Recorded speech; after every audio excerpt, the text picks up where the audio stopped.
नमस्कार दोस्तों, स्वागत है आपका हमारे चैनल पर। तो हमारी आज की कहानी है अमावस्या की रात्रि, मुंशी प्रेमचंद जी की कहानी। तो चलिए शुरू करते हैं। दिवाली की संध्या थी। श्रीनगर के घूरों और खंडरों के भी भाग्य चमक उठे थे। कस्बे के लड़के और लड़कियां श्वेत थालियों में दीपक लिए मंदिर की ओर जा रही थीं। दीपों से उनके मुखारविंद प्रकाशमान थे। प्रत्येक ग्रह रोशनी से जगमगा रहा था। केवल पंडित देवदत्त का सतधारा भवन काली घटा के अंधकार में गंभीर और भयंकर रूप में खड़ा था। गंभीर इसलिए कि उसे अपनी उन्नति के दिन भूले ना थे। भयंकर इसलिए कि यह जगमगाहट मानो उसे चिढ़ा रही थी। एक समय वह था जबकि ईर्ष्या भी उसे देख देख कर हाथ मलती थी, और एक समय यह है जबकि घृणा भी उस पर कटाक्ष करती है। द्वार पर द्वारपाल की जगह अब मदार और एरंड के वृक्ष खड़े थे। दीवान खाने में एक मतंग सांड अकड़ता था। ऊपर के घरों में जहां सुंदर रमणियां मनोहर संगीत गाती थीं, वहां आज जंगली कबूतरों के मधुर स्वर सुनाई देते थे। किसी अंग्रेजी मदरसे के विद्यार्थी के आचरण की भांति उसकी जड़ें हिल गई थीं और उसकी दीवारें किसी विधवा स्त्री के हृदय की भांति विदीर्ण हो रही थी। पर समय को हम कुछ नहीं कह सकते। समय की निंदा व्यर्थ और भूल है। यह मूर्खता और अदूरदर्शिता का फल है। अमावस्या की रात्रि थी। प्रकाश से पराजित होकर मानो अंधकार ने उसी विशाल भवन में शरण ली थी। पंडित देवदत्त अपने अर्ध अंधकार वाले कमरे में मौन परंतु चिंता में निमग्न थे। आज एक महीने से उनकी पत्नी गिरिजा की जिंदगी को निर्दय काल ने खिलवाड़ बना लिया है। पंडित जी दरिद्रता और दुख को भुगतने के लिए तैयार थे। भाग्य का भरोसा उन्हें धैर्य बंधाता, किंतु यह नई विपत्ति सहन शक्ति से बाहर थी। बेचारे दिन के दिन गिरिजा के सिरहाने बैठे हुए उसके मुरझाए हुए मुख को देखकर कुढ़ते और रोते थे। गिरिजा जब अपने जीवन से निराश होकर रोती तो वह उसे समझाते, गिरिजा रो मत, शीघ्र ही अच्छी हो जाओगी। पंडित देवदत्त के पूर्वजों का कारोबार बहुत विस्तृत था। वे लेन देन किया करते थे। अधिकतर उनके व्यवहार बड़े बड़े चकलेदारों और रजवाड़ों के साथ थे। उस समय ईमान इतना सस्ता नहीं बिकता था। सादे पत्रों पर लाखों की बातें हो जाती थीं। मगर सन 57 ईस्वी के बलवे ने इतनी ही रियासतों और राज्यों को मिटा दिया और उनके साथ तिवारियों का यह अन्य धनपूर्ण परिवार भी मिट्टी में मिल गया। खजाना लुट गया। बही खाते पंसारियों के काम आए। जब कुछ शांति हुई, रियासतें फिर संभली तो समय पलट चुका था। वचन लेख के अधीन हो रहा था तथा लेख में भी सादे और रंगीन का भेद होने लगा था। जब देवदत्त ने होश संभाला तब उनके पास इस खंडर के अतिरिक्त और कोई संपत्ति ना थी। अब निर्वाह के लिए कोई उपाय ना था। कृषि में परिश्रम और कष्ट था। वाणिज्य के लिए धन और बुद्धि की आवश्यकता थी। विद्या भी ऐसी नहीं थी कि कहीं नौकरी करते परिवार की प्रतिष्ठा दान लेने में बाधक थी। अस्तु साल में 2-3 बार अपने पुराने व्यवहारियों के घर बिना बुलाए पाहुनों की भांति जाते और कुछ विदाई तथा मार्ग व्यय पाते उसी पर गुजारा करते। पैतृक प्रतिष्ठा का चिन्ह यदि कुछ शेष था तो वह पुरानी चिट्ठी पत्रियों का ढेर तथा हुंडियों का पुलिंदा, जिनकी स्याही भी उनके मंद भाग्य की भांति फीकी पड़ गई थी। पंडित देवदत्त उन्हें प्राणों से भी अधिक प्रिय समझते। द्वितीया के दिन जब घर घर लक्ष्मी की पूजा होती है, पंडित जी ठाट बाट से इन पुलिंदों की पूजा करते। लक्ष्मी ना सही, लक्ष्मी का स्मारक चिन्ह ही सही। दूज का दिन पंडित जी के प्रतिष्ठा के श्रद्धा का दिन था। इसे चाहे विडंबना कहो, चाहे मूर्खता, परंतु श्रीमान पंडित महाशय को उन पत्रों पर बड़ा अभिमान था। जब गांव में कोई विवाद छिड़ जाता तो यहाँ सड़े गले कागजों की सेना ही बहुत काम कर जाती और प्रतिवादी शत्रु को हार माननी पड़ती। यदि 70 पीढ़ियों से शस्त्र की सूरत ना देखने पर भी लोग क्षत्रिय होने का अभिमान करते हैं, तो पंडित देवदत्त का उन लेखों पर अभिमान करना अनुचित नहीं कहा जा सकता, जिसमें 70 लाख रुपयों की रकम छिपी हुई थी। वही अमावस्या की रात्रि थी, किंतु दीप मालिका अपनी अल्प जीवनी समाप्त कर चुकी थी। चारों ओर जुआरियों के लिए यह शकुन की रात्रि थी, क्योंकि आज की हार साल भर की हार होती है। लक्ष्मी के आगमन की धूम थी। कौड़ियों पर अशर्फियां लुट रही थीं। भट्टियों में शराब के बदले पानी बिक रहा था। पंडित देवदत्त के अतिरिक्त कस्बे में कोई ऐसा मनुष्य नहीं था जो कि दूसरों की कमाई समेटने की धुन में ना हो। आज भोर से ही गिरिजा की अवस्था शोचनीय थी।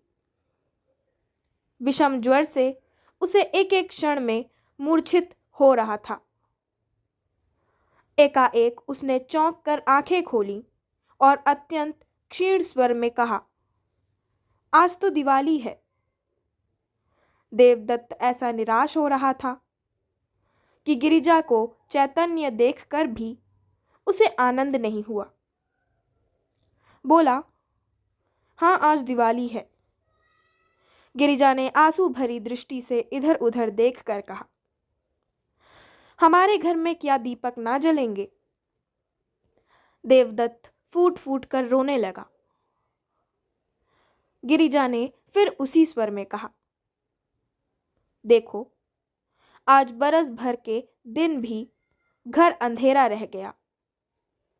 मुझे उठा दो, मैं भी अपने घर दिए जलाऊंगी।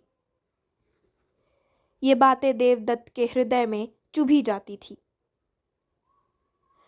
मनुष्य की अंतिम घड़ी लालसाओं और भावनाओं में व्यतीत होती है। इस नगर में लाला शंकर दास अच्छे प्रसिद्ध वैद्य थे। अपने प्राण संजीवन औषधालय में दवाओं के स्थान पर छापने का प्रेस रखे हुए थे। दवाइयाँ कम बनती थीं, इश्तहार अधिक प्रकाशित होते थे। वे कहा करते थे कि बीमारी केवल रईसों का ढकोसला है और पॉलिटिकल इकोनॉमी का, राजनीतिक अर्थशास्त्र के अनुसार इस विलास पदार्थ से जितना अधिक संभव हो टैक्स लेना चाहिए। यदि कोई निर्धन है तो हो, यदि कोई मरता है तो मरे। उसे क्या अधिकार है कि बीमार पड़े और मुफ्त में दवा कराए? भारतवर्ष की यह दशा अधिकतर मुफ्त दवा कराने से हुई है। इसने मनुष्यों को असावधान और बलहीन बना दिया है। देवदत्त महीने भर नित्य उनके निकट दवा लेने आता था। परंतु वैद्य जी कभी उसकी ओर इतना ध्यान नहीं देते थे कि वह अपनी शोचनीय दशा प्रकट कर सके। वैद्य जी के हृदय में कोमल भाग तक पहुंचने के लिए देवदत्त ने बहुत कुछ हाथ पैर चलाए। वह आंखों में आंसू भरे आता, किंतु वैद्य जी का हृदय ठोस था, उसमें कोमल भाव था ही नहीं। वही अमावस्या की डरावनी रात थी। गगनमंडल में तारे आधी रात के बीतने पर और भी अधिक प्रकाशित हो रहे थे, मानो श्रीनगर की बुझी हुई दिवाली पर कटाक्ष युक्त आनंद के साथ मुस्कुरा रहे थे। देवदत्त बेचैनी की दशा में गिरिजा के सिरहाने से उठे और वैद्य जी के मकान की ओर चले। वे जानते थे कि लाला जी बिना फीस लिए कदापि नहीं आएंगे, किंतु हताश होने पर भी आशा पीछा नहीं छोड़ती। देवदत्त कदम आगे बढ़ाते चले जाते थे। हकीम जी उस समय अपने रामबाण बिदु का विज्ञापन लिखने में व्यस्त थे। उस विज्ञापन की भावप्रद भाषा तथा आकर्षण शक्ति देखकर कह नहीं सकते कि वे वैद्य शिरोमणि थे या सुलेखक विद्यावारिधि। पाठक आप उनके उर्दू विज्ञापन का साक्षात दर्शन कर लें। नाजरीन, आप जानते हैं कि मैं कौन हूँ। आपका जर्द चेहरा, आपका तने लागिर, आपका ज़रा सी मेहनत में बेदम हो जाना, आपका लज्जात दुनिया में महरूम रहना, आपका खाना तरीकी, यह सब इस सवाल का नफ़ी में जवाब देते हैं। सुनिए, मैं कौन हूँ। मैं वह शख्स हूँ जिसने इमराज इंसानी को पर्दे दुनिया से गायब कर देने का बीड़ा उठाया है, जिसने इश्तिहारबाज का फरोश गंदू मनुमा बने हुए हकीमों को बेखबर व बुन से खोदकर दुनिया को पाक कर देने का अज़्म विल जज्म कर लिया है। मैं वह हैरत अंगेज इंसान जईफ उल बयान हूँ जो नाशाद को दिलशाद, नामुराद को बामुराद, भगोड़े को दिलेर, गीदड़ को शेर बनाता है। और यह किसी जादू से नहीं, मंत्र से नहीं, वह मेरी ईजाद करता अमृत बिंदु के अदना करिश्मे हैं। अमृत बिंदु क्या है, इसे मैं ही जानता हूँ। महर्षि अगस्त ने धन्वंतरी के कानों में इसका नुस्खा बतलाया था। जिस वक्त आप वीपी पार्सल खोलेंगे, आप पर उसकी हकीकत रोशन हो जाएगी। यह आबे हयात है।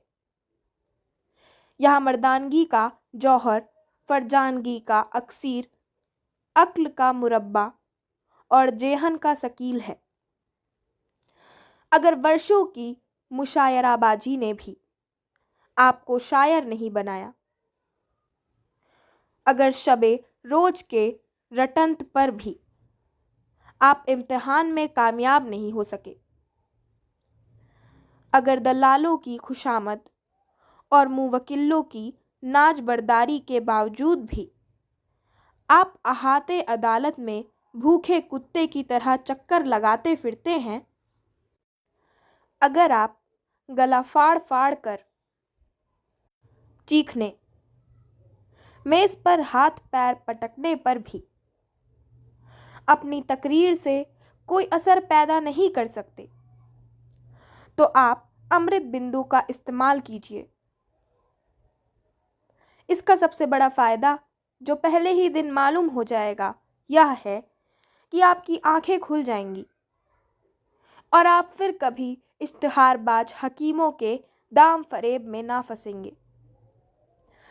वैद्य जी इस विज्ञापन को समाप्त कर उच्च स्वर से पढ़ रहे थे। उनके नेत्रों में उचित अभिमान और आशा झलक रही थी कि इतने में देवदत्त ने बाहर से आवाज दी। वैद्य जी बहुत खुश हुए। रात के समय उनकी फीस दुगनी थी। लालटेन लिए बाहर निकले तो देवदत्त रोता हुआ उनके पैरों से लिपट गया और बोला, वैद्य जी, इस समय मुझ पर दया कीजिए। गिरिजा अब कोई शायद की पाहुनी है, अब आप ही उसे बचा सकते हैं। यूं तो मेरे भाग्य में जो लिखा है वही होगा, किंतु इस समय तनिक चलकर आप देख लें तो मेरे दिल का दाह मिट जाएगा। मुझे धैर्य हो जाएगा कि उसके लिए मुझसे जो कुछ हो सकता था मैंने किया। परमात्मा जानता है कि मैं इस योग्य नहीं हूं कि आपकी कुछ सेवा कर सकूं, किंतु जब तक जीऊंगा आपका यश गाऊंगा और आपके इशारों का गुलाम बना रहूंगा। हकीम जी को पहले कुछ तरस आया, किंतु वह जुगनू की चमक थी जो शीघ्र स्वार्थ के विशाल अंधकार में विलीन हो गई। वही अमावस्या की रात्रि थी। वृक्षों पर सन्नाटा छा गया था। जीतने वाले अपने बच्चों को नींद से जगाकर इनाम देते थे। हारने वाले अपनी रुष्ट और क्रोधित स्त्रियों से क्षमा के लिए प्रार्थना कर रहे थे। इतने में घंटी के लगातार शब्द वायु और अंधकार को चीरते हुए कान में आने लगे। उनकी सुहावनी ध्वनि इस निस्तब्ध अवस्था में अत्यंत भली प्रतीत होती थी। यह शब्द समीप हो गए और अंत में पंडित देवदत्त के समीप आकर उस खंडर में डूब गए। पंडित जी उस समय निराशा के अथाह समुद्र में गोते खा रहे थे। शोक में इस योग्य भी नहीं थे कि प्राणों से भी अधिक प्यारी गिरिजा का दवा दर्पण कर सके। क्या करें, इस निष्ठुर वैद्य को यहाँ कैसे लाएं? जालिम, मैं सारी उम्र तेरी गुलामी करता, तेरे इश्तिहार छापता, तेरी दवाइयाँ कूटता। आज पंडित जी को यह ज्ञात हुआ है कि 70 लाख की चिट्ठी पत्रियां इतनी कौड़ियों के मोल भी नहीं। पैतृक प्रतिष्ठा का अहंकार अब आंखों से दूर हो गया। उन्होंने उस मखमली थैले को संदूक से बाहर निकाला और उन चिट्ठी पत्रियों को, जो बाप दादों की कमाई का शेषांश थीं और प्रतिष्ठा की भांति जिनकी रक्षा की जाती थी, एक एक करके दिया को अर्पण करने लगे। जिस तरह सुख और आनंद से पालित शरीर चिता की भेंट हो जाती है, उसी प्रकार वह कागजी पुतलियां भी उस प्रज्वलित दिया के धधकते हुए मुंह का ग्रास बनती थीं। इतने में किसी ने बाहर से पंडित जी को पुकारा। उन्होंने चौंक कर सिर उठाया। वे नींद से अंधेरे में टटोलते हुए दरवाजे तक आए। देखा कि कई आदमी हाथ में मशाल लिए हुए खड़े हैं और एक हाथी अपने सूंड से उन एरंड के वृक्षों को उखाड़ रहा है जो द्वारपालों की भांति खड़े थे। हाथी पर एक सुंदर युवक बैठा है जिसके सिर पर केसरिया रंग की रेशमी पाग है। माथे पर अर्धचंद्राकार चंदन भाले की तरह तनी हुई नोकदार मूछों, मुखारविंद से प्रभाव और प्रकाश टपकता हुआ कोई सरदार मालूम पड़ता था।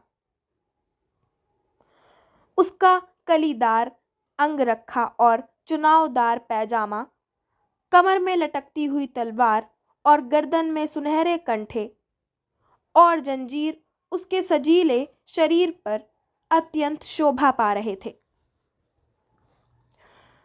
पंडित जी को देखते ही उसने रकाब पर पैर रखा और नीचे उतरकर उनकी वंदना की।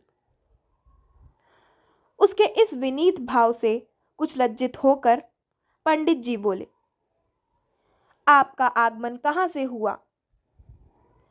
नवयुवक ने बड़े नम्र शब्दों में जवाब दिया। उसके चेहरे से भल मनसाहत बरसती थी। मैं आपका पुराना सेवक हूँ। दास का घर राजनगर है। मैं वहाँ का जागीरदार हूँ। मेरे पूर्वजों पर आपके पूर्वजों ने बड़े अनुग्रह किए हैं। मेरी इस समय जो कुछ प्रतिष्ठा तथा संपदा है, सब आपके पूर्वजों की कृपा और दया का परिणाम है।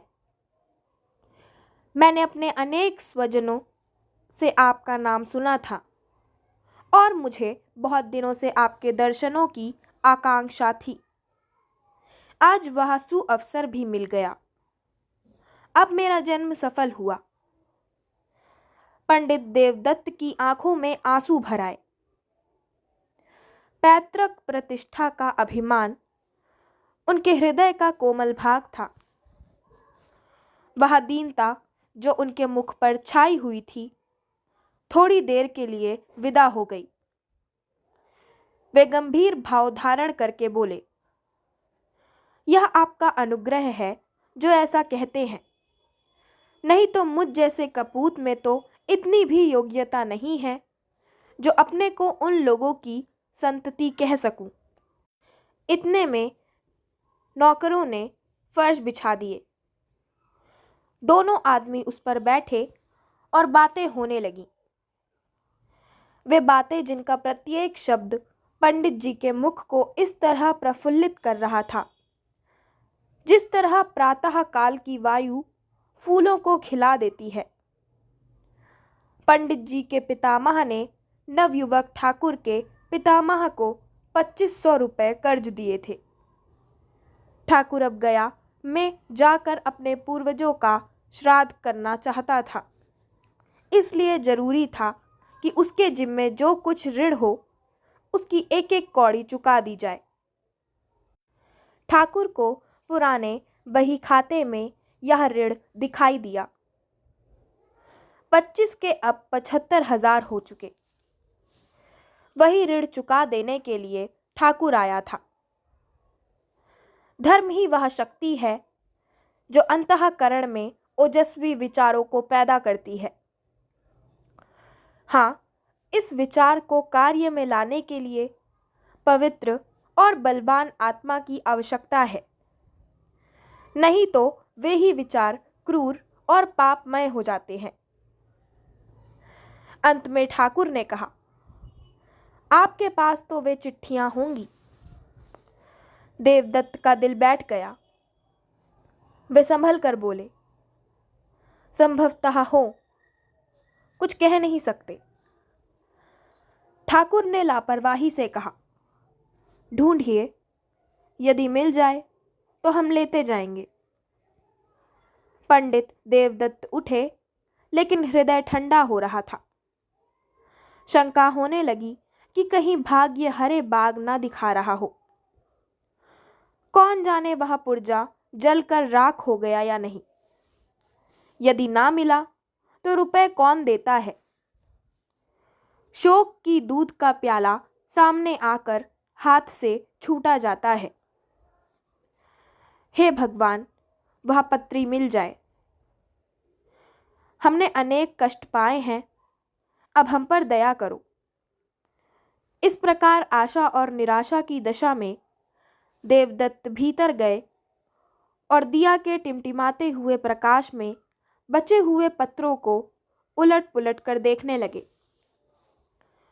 वे उछल पड़े और उमंग में भरे हुए पागलों की भांति आनंद की अवस्था में 2-3 बार कूदे। तब दौड़कर गिरिजा को गले से लगा लिया और बोले, प्यारी, यदि ईश्वर ने चाहा तो तू अब बच जाएगी। उन्मत्तता में उन्हें एकदम यह नहीं जान पड़ा कि गिरिजा अब नहीं है, केवल उसकी लोथ है। देवदत्त ने पत्री को उठा लिया और द्वार तक वे इसी तेजी से आए मानो पाँव में पर लग गए। परंतु यह उन्होंने अपने को रोका और हृदय में आनंद की उमड़ती हुई तरंग को रोक कर कहा, यह लीजिए, वह पत्री मिल गई। संयोग की बात है, नहीं तो 70 लाख के कागज दीमकों के आहार बन गए। आकस्मिक सफलता में कभी कभी संदेह बाधा डालता है। जब ठाकुर ने उस पत्री को लेने को हाथ बढ़ाया तो देवदत्त का संदेह हुआ कि कहीं वह उसे फाड़ कर फेंक ना दे। यद्यपि यह संदेह निरर्थक था, किंतु मनुष्य कमजोरियों का पुतला है। ठाकुर ने उनके मन के भाव को ताड़ लिया। उसने बेपरवाही से पत्री को लिया और मशाल के प्रकाश में देखकर कहा, अब मुझे विश्वास हुआ। यह लीजिए, आपका रुपया आपके समक्ष है। आशीर्वाद दीजिए कि मेरे पूर्वजों की मुक्ति हो जाए।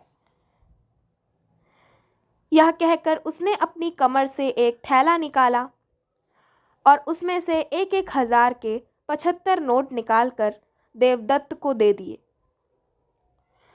पंडित जी का हृदय बड़े वेग से धड़क रहा था। नाड़ी तीव्र गति से कूद रही थी। उन्होंने चारों ओर चौकन्नी दृष्टि से देखा कि कहीं कोई दूसरा तो नहीं खड़ा है, और तब कांपते हुए हाथों से नोटों को ले लिया। अपनी उच्चता प्रकट करने की व्यर्थ चेष्टा में उन्होंने नोटों की गणना भी नहीं की। केवल उड़ती हुई दृष्टि से देखकर उन्हें समेटा और जेब में डाल लिया। वही अमावस्या की रात्रि थी। स्वर्गीय दीपक भी धुंधले हो चुके थे। उनकी यात्रा सूर्य नारायण के आने की सूचना दे रही थी। उद्याचल फिरोजी बाना पहन चुका था। अस्ताचल में भी हल्के श्वेत रंग की आभा दिखाई दे रही थी। पंडित देवदत्त ठाकुर को विदा करके घर चले। उस समय उनका हृदय उदारता के निर्मल प्रकाश से प्रकाशित हो रहा था। कोई प्रार्थी उस समय उनके घर से निराश नहीं जा सकता था। सत्यनारायण की कथा धूमधाम से सुनने का निश्चय हो चुका था। गिरिजा के लिए कपड़े और गहने के विचार ठीक हो गए। अंतःपुर में ही उन्होंने शालिग्राम के सम्मुख मनसा वाचा कर्मणा सिर झुकाया और तब शेष चिट्ठी पत्रियों को समेटकर उसी मखमली थैले में रख दिया। किंतु अब उनका यह विचार नहीं था कि संभवतः उन मुर्दों में भी कोई जीवित हो उठे, वरन जीविका से निश्चिंत हो अब वे पैतृक प्रतिष्ठा पर अभिमान कर सकते थे। उस समय वे धैर्य और उत्साह के नशे में मस्त थे। बस अब मुझे जिंदगी में अधिक संपदा की जरूरत नहीं। ईश्वर ने मुझे इतना दे दिया है, इसमें मेरी और गिरिजा की जिंदगी आनंद से कट जाएगी। उन्हें क्या खबर थी कि गिरिजा की जिंदगी पहले कट चुकी है। उनके दिल में यह विचार गुदगुदा रहा था कि जिस समय गिरिजा इस आनंद समाचार को सुनेगी उस समय अवश्य उठ बैठेगी। चिंता और कष्ट ने ही उसकी ऐसी दुर्गति बना दी है। जिसे भरपेट कभी रोटी नसीब ना हुई, जो कभी नैराश्यमय धैर्य और निर्धनता के हृदय विदारक बंधन में मुक्त ना हुई, उसकी दशा इसके सिवा और हो ही क्या सकती थी। यह सोचते हुए वह गिरिजा के पास गए और आहिस्ता से हिलाकर बोले, गिरिजा, आंखें खोलो। देखो, ईश्वर ने तुम्हारी विनती सुन ली और हमारे ऊपर दया की। कैसी तबीयत है? किंतु जब गिरिजा तनिक भी ना मिनकी, तब उन्होंने चादर उठा दी और उसके मुंह की ओर देखा। हृदय से एक करुणात्मक ठंडी आह निकली। वे वहीं सिर थाम कर बैठ गए। आंखों से शोणित की बूंदें सी टपक पड़ी। आह, क्या यह संपदा इतने महंगे मूल्य पर मिली है? क्या परमात्मा के दरबार से मुझे इस प्यारी जान का मूल्य दिया गया है? ईश्वर, तुम खूब न्याय करते हो। मुझे गिरिजा की आवश्यकता है, रुपयों की आवश्यकता नहीं है। यह सौदा बड़ा महंगा है। अमावस्या की अंधेरी रात गिरिजा के अंधकारमय जीवन की भांति समाप्त हो चुकी थी। खेतों में हल चलाने वाले किसान ऊंचे और सुहावने स्वर से गा रहे थे। सर्दी से कांपते हुए बच्चे सूर्य देवता से बाहर निकलने की प्रार्थना कर रहे थे। पनघट पर गांव की अलबेली स्त्रियां जमा हो गई थीं, पानी भरने के लिए नहीं, हंसने के लिए। कोई घड़े को कुएं में डाले हुए अपनी पोपली सास की नकल कर रही थी। कोई खंभों से चिपटी हुई अपनी सहेली से मुस्कुराकर प्रेम रहस्य की बातें कर रही थी। बूढ़ी स्त्रियां पोतों को गोद में लिए अपनी बहुओं को कोस रही थीं कि घंटे भर हुए अब तक कुएं से नहीं लौटी। किंतु राजवैद्य लाला शंकर दास अभी तक मीठी नींद ले रहे थे। खांसते हुए बच्चे और कराहते हुए बूढ़े उनके औषधालय के द्वार पर जमा हो चले थे। इन भीड़ भब्बड़ से कुछ दूर पर 2-3 सुंदर किंतु मुरझाए हुए नवयुवक टहल रहे थे और वैद्य जी से एकांत में कुछ बातें किया चाहते थे। इतने में पंडित देवदत्त नंगे सिर, नंगे बदन, लाल आंखें, डरावनी सूरत, कागज का एक पुलिंदा लिए दौड़ते हुए आए और औषधालय के द्वार पर इतने जोर से हाँक लगाने लगे कि वैद्य जी चौंक पड़े और कहार को पुकार कर बोले, दरवाजा खोल दे। कहार महात्मा बड़ी रात गए किसी बिरादरी की पंचायत से लौटे थे। उन्हें दीर्घ निद्रा का रोग था, जो वैद्य जी के लगातार भाषण और फटकार की औषधियों से भी कम ना होता था। आप ऐंठते हुए उठे और किवाड़ खोलकर हुक्का चिलम की चिंता में आग ढूंढने चले गए।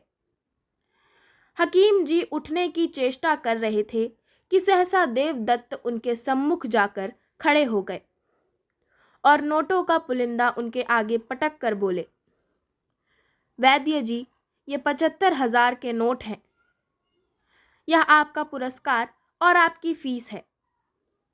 आप चलकर गिरिजा को देख लीजिए और ऐसा कुछ कीजिए कि वह केवल एक बार आंखें खोल दे। यह उसकी एक दृष्टि पर न्योछावर है, केवल एक दृष्टि पर। आपको रुपए मनुष्य की जान से प्यारे हैं। वे आपके समक्ष हैं। मुझे गिरिजा की एक चितवन इन रुपयों से कई गुनी प्यारी है। वैद्य जी ने लज्जामय सहानुभूति से देवदत्त की ओर देखा और केवल इतना कहा, मुझे अत्यंत शोक है, सदैव के लिए तुम्हारा अपराधी हूं, किंतु तुमने मुझे शिक्षा दे दी। ईश्वर ने चाहा तो ऐसी भूल कदापि ना होगी। मुझे शोक है, सचमुच है। ये बातें वैद्य जी के अंतःकरण से निकली थीं। इसी के साथ मैं अपनी आज की कहानी अमावस्या की रात्रि का समापन करती हूँ। आशा करती हूँ आपको हमारी आज की कहानी पसंद आई होगी। अगर आपको हमारी आज की कहानी पसंद आई हो तो हमारे चैनल को सब्सक्राइब करें, वीडियो को लाइक करें और बेल आइकन दबाना ना भूलें। धन्यवाद।